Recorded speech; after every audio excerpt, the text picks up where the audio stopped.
Welcome back to my channel. ನಾವು hotel style ರವೆ ಇಡ್ಲಿನ ಮನೆಯಲ್ಲೇ ತುಂಬ ಈಸಿಯಾಗಿ ಮಾಡ್ಕೋಬೋದು. ಇದು ನಮ್ಮಮ್ಮ ಹೇಳ್ಕೊಡ್ತಿರೋದು. ಈ ಗ್ಲಾಸಲ್ಲಿ 2 ಗ್ಲಾಸ್ ರವೆ ಮತ್ತು ಸ್ವಲ್ಪ ಅರಿಶಿನ ತಗೊಳ್ಳಿ.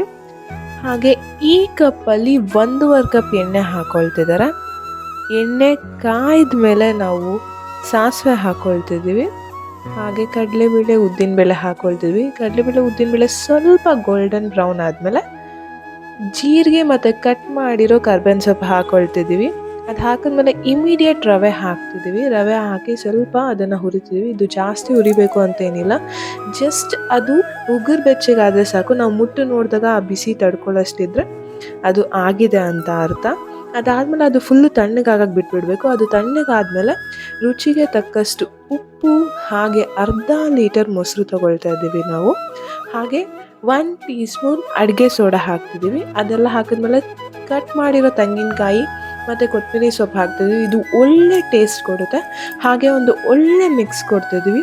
ಸ್ವಲ್ಪ ನೀರು ಹಾಕ್ಕೊಂಡು ಸ್ವಲ್ಪ ತೆಳ್ಳಗೆ ಕನ್ಸಿಸ್ಟೆಂಟಿಯಲ್ಲಿ ಮಾಡ್ಕೊಳ್ತಿದ್ದೀವಿ, ಯಾಕಂದರೆ ಇದು ಮತ್ತೆ ಗಟ್ಟಿ ಆಗೋಗುತ್ತೆ.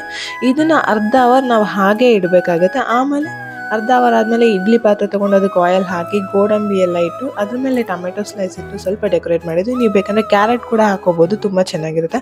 ನೋಡಿ, ಅಷ್ಟು ತೆಳ್ಳಗೆ ಮಾಡಿದರೂ ಸಹ ಇದು ಸ್ವಲ್ಪ ಗಟ್ಟಿ ಕನ್ಸಿಸ್ಟೆನ್ಸಿಯಲ್ಲಿ, ಬಟ್ ತುಂಬಾ ಚೆನ್ನಾಗಿರುತ್ತೆ, ತುಂಬ ಸಾಫ್ಟಾಗಿ ಬರುತ್ತೆ.